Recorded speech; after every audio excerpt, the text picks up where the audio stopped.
Hello world, it's Friday the 20th of October today. Last Friday though, Friday the 13th of October, unlucky for some, was actually quite lucky for fans of ABBA, more particularly Agnetha Feltskog, and Troye Sivan, who two of my favourite people at the moment. We got their albums on the same day, their brand new albums on the same day. So we've got here, this is A Plus by Agnetha Feltskog. I'll tell you more about it in a minute.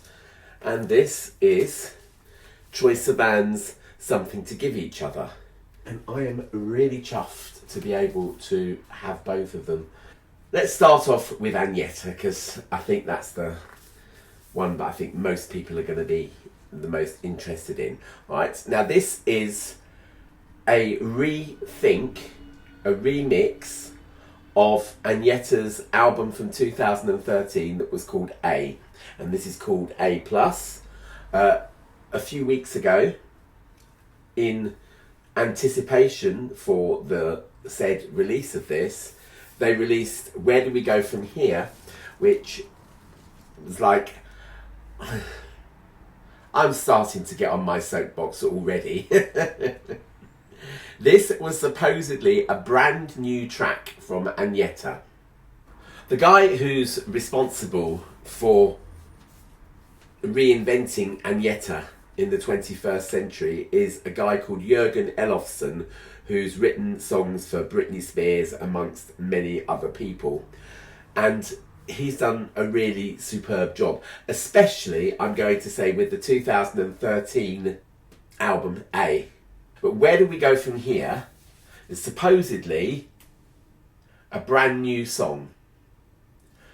And after hearing some of the songs from A on the radio, so the story goes, Agnetha got in touch with Jürgen and said, what would my songs sound like if they were mixed and released in 2023?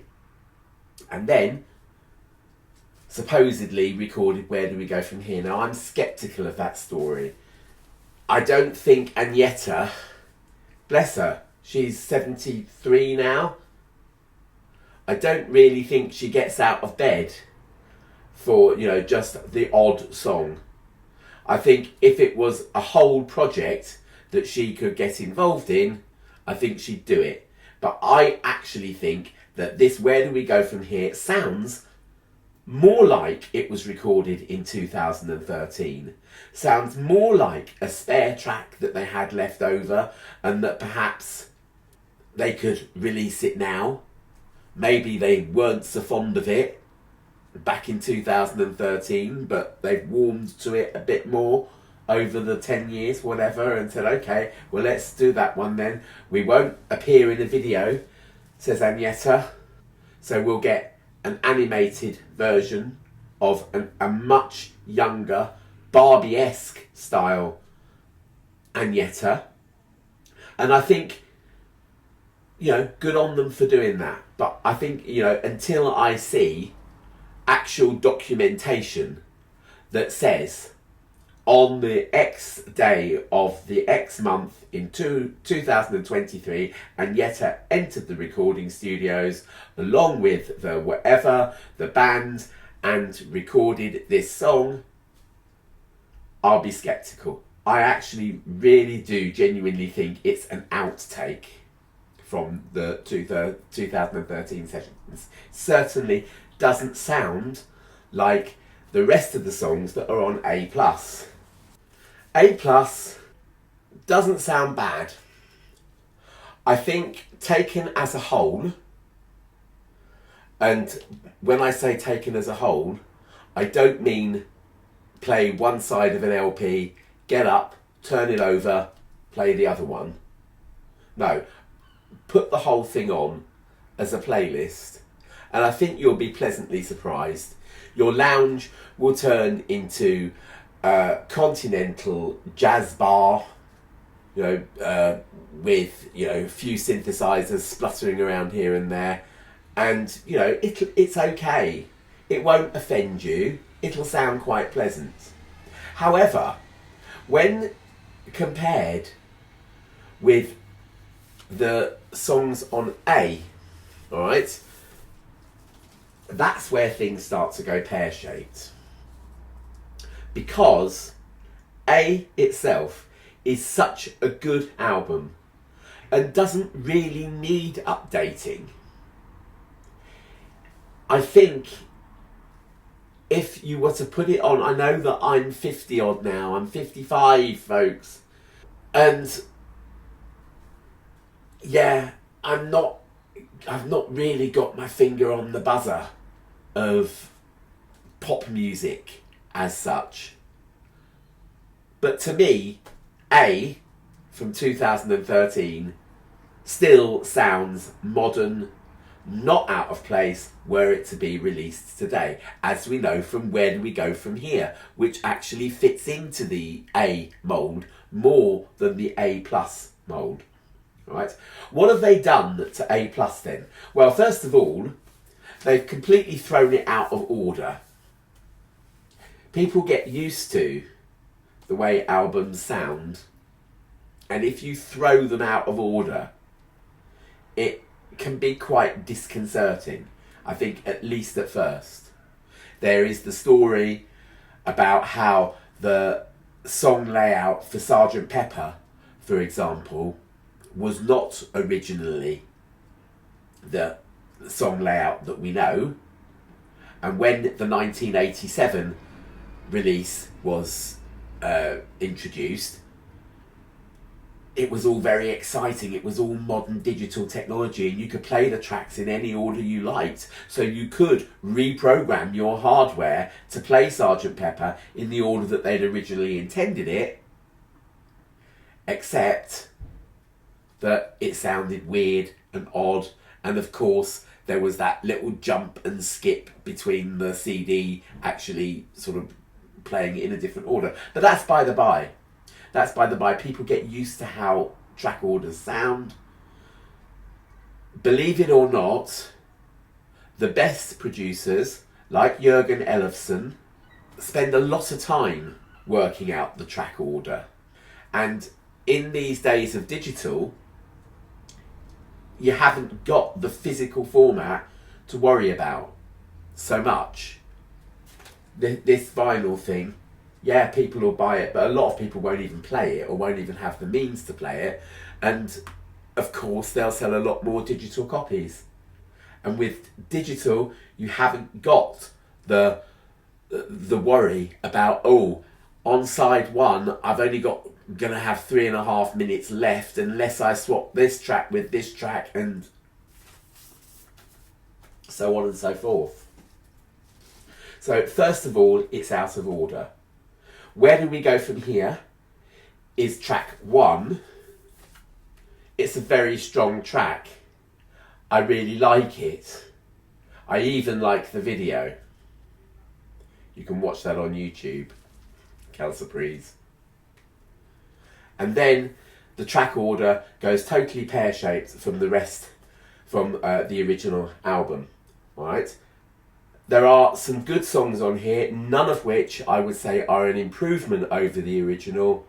There are some that work better than others, and I'm just going to do a little bit of a cherry pick now and just sort of give my thoughts on some of them. Okay, so track 2, Back on Your Radio. I really like Back on Your Radio.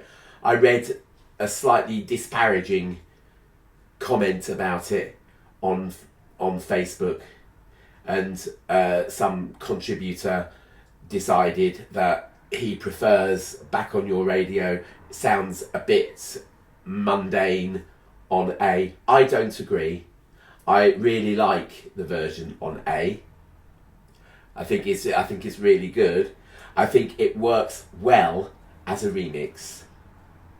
You won't be deprived of anything if you never hear the remix, but it works well. I should have followed you home. It's okay. It's growing on me a little bit. It sounds like they've taken the instrumental track and rewritten some of the chords. So there are some really Mediterranean-y style. Again, I keep going back to this feeling of being, somewhere in the south of France or somewhere. And, it's lovely, except that it's a different speed from the original. The original sounds like a restaurant, late in the evening, again somewhere in Paris, bottle of red open, the two of them, Gary Barlow and Agnetha, sitting holding hands, and Agnetha just suddenly says, "Won't you tell me what you've been through?" And she means it. The vocals are to die for, even from Gary Barlow.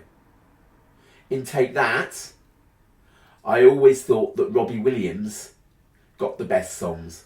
Robbie Williams, in his day, could actually make the hairs on the back of your neck stand on end. Listen to a song like Everything Changes, for example. Superb.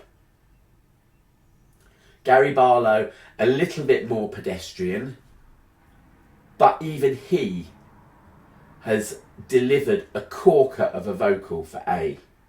And so because on A+, the timing's slightly different, the speed's slightly different, you then have to introduce a lot of different what's called time stretching in software to match the vocals to the right places on the track. And it kills a lot of that emotion somewhat. So yeah, it's okay, it's pleasant, you won't mind it in isolation. If you were to compare it like side by side with the version on A, I think you'd say A. Right? Dance Your Pain Away is a corker, absolute blowout on both albums, and I think that would be one where you could say I could have either. Both really good. I'm not going to go through every track. Past Forever, which begins side B of A+, doesn't work for me. It really doesn't work. It's beautiful on A. There's a little bit where Agnetha says, "It's not the destination, it's the journey." That's the difference, by the way, between an ordinary person who travels somewhere and a pilgrim. For the traveller, the important thing is get there itis, land on the ground, the destination. For a pilgrim, the journey is the important thing. And this is what Agnetha says here, and the dynamic increases. There's a lovely little drum roll, and then we get to the middle eight, and after the middle eight, Agnetha really lets rip with the vocals, and it makes for a really dynamic track. On A+, it's just totally flat. I think this was the song that it said that guitars were performed by Jan Schaffer, but I think the spelling is slightly different from the Jan Schaffer that we all know from the ABBA days, so it's probably not him. But this is the only track that I think has had any kind of normal, shall we say, instruments. The rest of it is all remixing, keyboards, synthesizers, samplers, even the saxes. There's some really delicious sax moments, but I don't think they're real as such. When You Really Love Someone, to me, doesn't work in the new format for exactly the same reasons, I suppose, as Past Forever. There's this massive do do do do do do do do, and it's a massive anthem on A. It's not there at all on A+. That whole riff has just been taken out of it. Again, it's had the chord sequences played with. It's had the speed pushed up way too fast, so you can actually hear clips and jumps in Agnetha's lead vocal. And no, that one, if you had to say, yeah, there was a disaster on there, it is When You Really Love Someone. Otherwise, you know, put the album on and enjoy it. It's a very enjoyable album. But, in the words of Peter Surname from Come Fly With Me, if I had to rate The Holiday out of 5, I'd struggle to give it a 3. Well, maybe I'd give it a 3.5. But, you know, it's not the unmitigated success that, you know, we were promised that it would be. And I really think that Agnetha, do not make this your last project. Go into the studio, record like you did in 2004, record some 50s and 60s numbers that you really love, and, you know, give us those. Go out on a high, as it were. We can't have this A+ thing as the very last thing, because, you know, it's so not you. It's so not you. I really struggle to see where any input at all from Agnetha, apart from attending some photo sessions, and I don't even think the photo sessions are that successful either. This is a nice photo. I really don't think so. I really don't think so. You know, yes, you know, she's older, dignity, you've got to say, you know, she's 73, but I could do a better photograph than that. I think if someone lit me up like that, I think I'd, you know, get another photographer, you know. Now, you might be saying, right, you've got a double album there.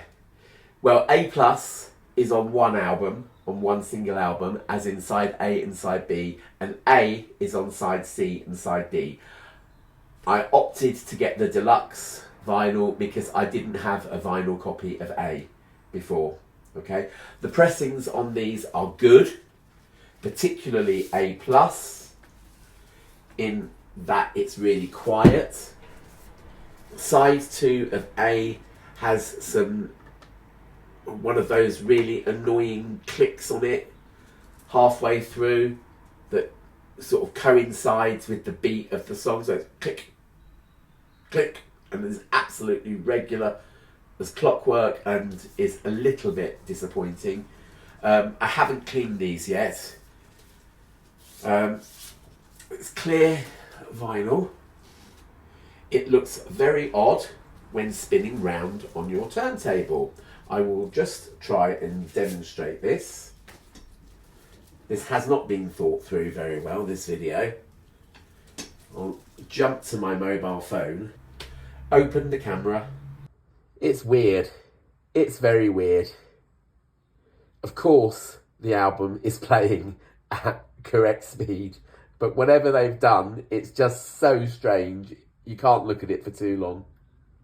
There is a single package of A+ on its own that is also available. And HMV must have got first dibs on this album because I just walked in on Monday and bought myself a copy.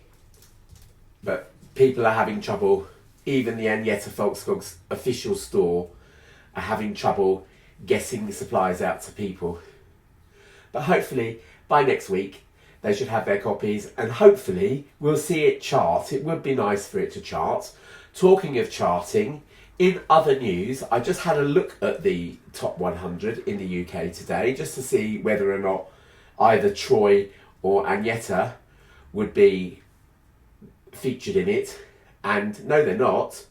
But funnily enough, at number 20, on Friday the 20th of October 2023, what would that be? About 31 years after its original release, ABBA Gold is at number 20.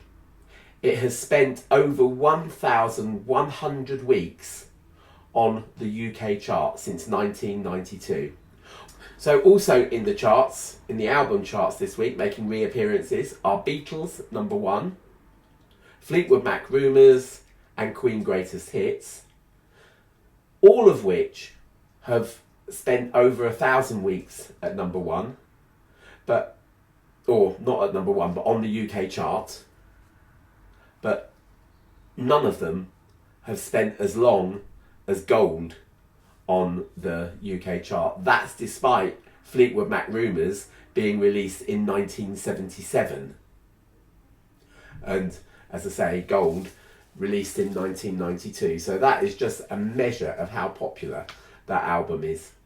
Whether or not you want to say that Agnetha Folkskog is as good as ABBA, that's a subjective thing. It doesn't really sound like ABBA. I like the songs that Jörgen Elofsson has actually written for Agnetha, and I keep them on the floor beside my bed is Agnetha's own composition as well, which thankfully that has encouraged her to sort of release one of her own compositions. I think the way that she's been presented both times is if she was 18. She was 18 in 1968 when she released I Was So In Love as her first single in Swedish. That must have just been, so modern and on point for a 1968 Swedish audience. And Elofsson is presenting Agnetha as if she was an 18-year-old teen in the 2000s, the 2010s maybe, what she could have sounded like.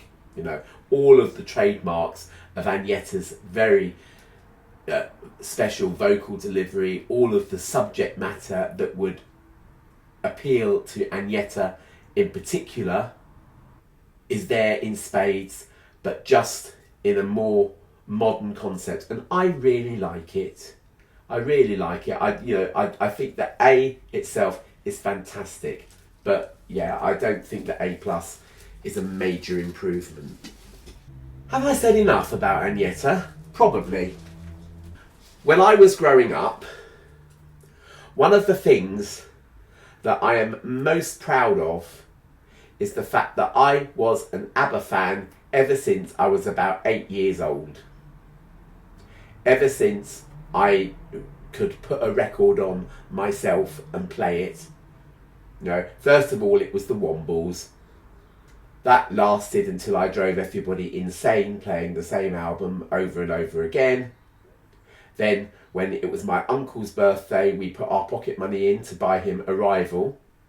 And I commandeered Arrival and just played it incessantly as well. And absolutely, I am proud to say that I grew up with ABBA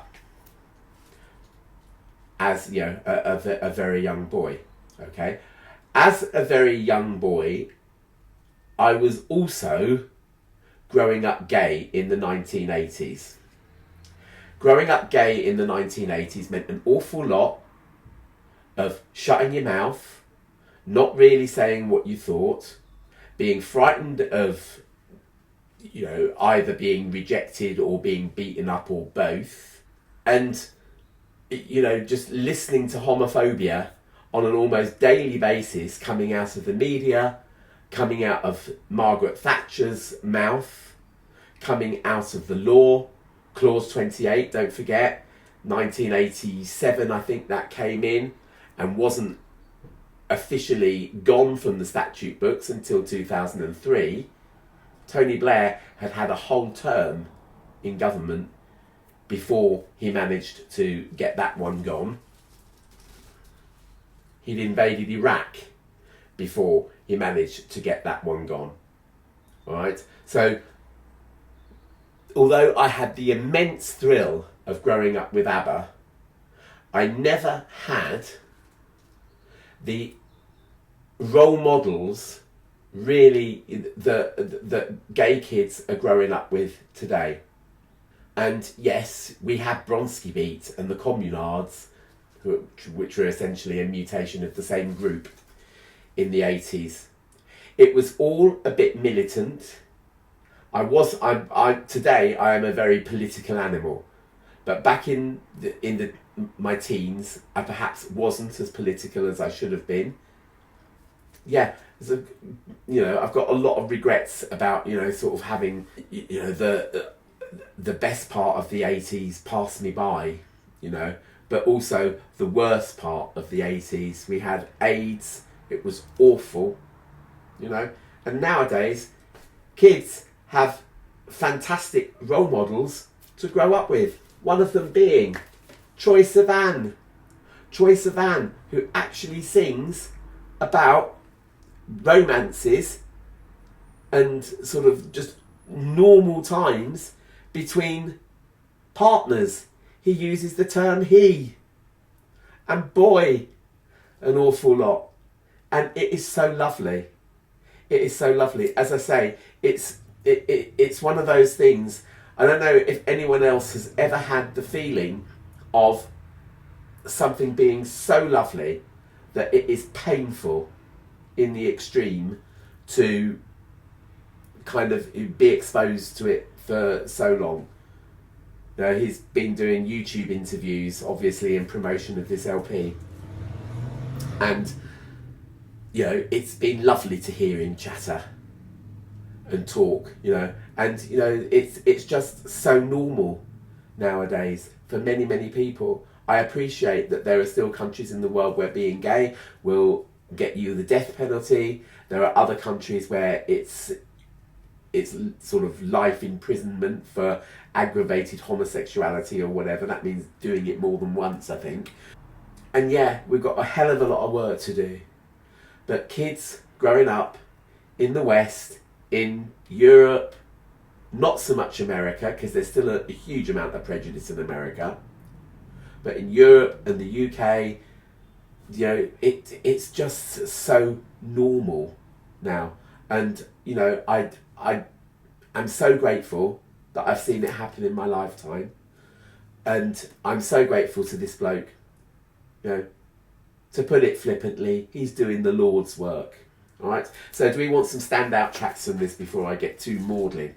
All right. I can just about read the print. Why do they make this so blooming small? Agnetha, that's a good photograph, by the way. The album's called Something to Give Each Other.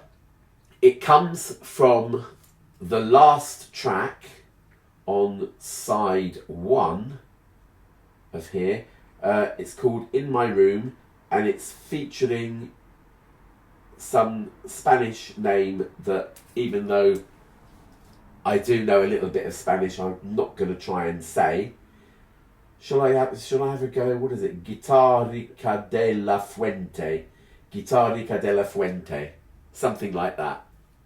And it's in English and Spanish. And I think it's absolutely superb. And because it's a collaboration between Troye and Guitarrica de la Fuente, it finishes with the line "something to give each other."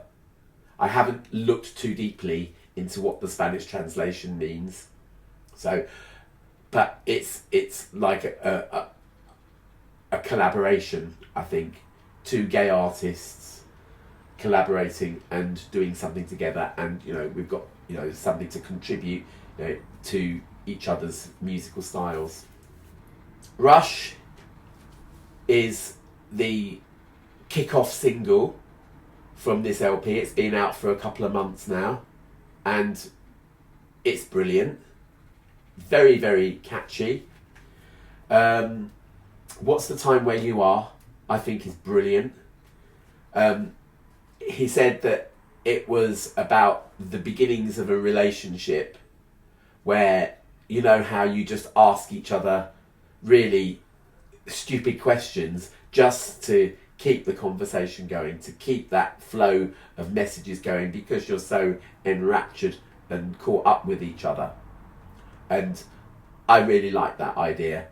And, he said, something that he could have Googled, he took the time to ask me. One of Your Girls is also good, like that one. And another, for me, standout track is Got Me Started. There is a sample from there that goes dee dee dee dee dee dee dee dee. This sample from Got Me Started is dee dee dee dee dee dee dee dee from a song by the Bag Raiders called Shooting Star. And in Troye's video, somehow or other, they managed to propel him from the ground to the top of a building. Maybe that is kind of in tribute to the original sample. I have to say that Troye Sivan has made really good use of that sample, and I much prefer Troye Sivan's. Troye Sivan knows when to stop that sample and when to start it again, whereas this other song, it just goes on too much, and it even changes chord, as it were. So it goes like a bit like the 12-bar blues, where you go dun dun dun dun dun dun dun dun dun. So you go dee dee dee dee dee dee dee dee dee dee dee dee dee, and it's a bit monotonous. It gets on your nerves, a bit like Yours Truly, really. So I think, these albums, this album, I don't know it well enough yet. I need to sit there and follow the lyrics and stuff and really get myself into it. I really like what I hear from it. It's just a great sound. It's just a great, joyous, happy sound that, a gay person, you'd find Troye Sivan fantastic role model. Absolutely fantastic role model. And, just looks like a really nice bloke as well. So I'd give that 4.5 out of 5. The other half marks when I've got myself into the other songs that are on here. This album, A+, I would give a 3 out of 5. I would go the whole hog and give A itself 5 out of 5, just for Agnetha having the temerity when she was in her 60s to come up with an album that sounds like, she's just sort of walked onto the scene as a 20 or 18-year-old girl, and this is me, folks, and it's great. As I say, A+ doesn't quite work, nearly, but doesn't. Good try. I'd perhaps write as a teacher. Good try. Anyway, remember to like, subscribe, share if you dare, and I'll see you all in my next video. All right, ta-ra.